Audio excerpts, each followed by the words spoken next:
సంస్కృతి పరంగా అంత ప్రాధాన్యం. ఆశ్రిత శీతాఫలం కూడా దసరా ఉత్సవాలు చాలా విశేషం.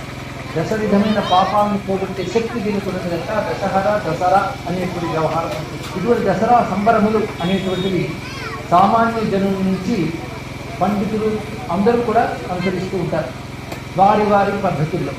ఏమైనప్పటికీ ఇది ఒక మహోత్సవం, ఒక పండుగ, భారతీయ సంస్కృతిలో ఒక భాగం. ఇది గుర్తుపెట్టుకోవాల్సింది. కేవలం పూజలు, జపాలు, తపాలు ఇది చేసేవాళ్ళు మాత్రమే కాకుండా దీన్ని ఆధారం చేసుకుని రకరకాల ఉత్సవాలు చేసుకుంటారు. ఆ ఉత్సవాల్లో వివిధమైనటువంటి వేషములు, అలంకారాలు, అదేవిధంగా కుటుంబాల్లో బంధుమిత్రులందరూ కలుసుకోవడం, ఆత్మీయతలు ఇత్యాదులు కూడా కనబడతాయి. అంటే కుటుంబపరంగా, సామాజికంగా కూడా దీనికి ప్రాధాన్యత. ఇంటిల్లి పాది కూడా అమ్మవారిని ఆరాధన చేస్తారు. అమ్మవారి మంత్రములు ఉపదేశం ఉన్నవారు, ఉపాసించేవారు, వారి పక్కన వారు కొంతమంది మండపాలు ఏర్పరిచి కలశ స్థాపన చేసి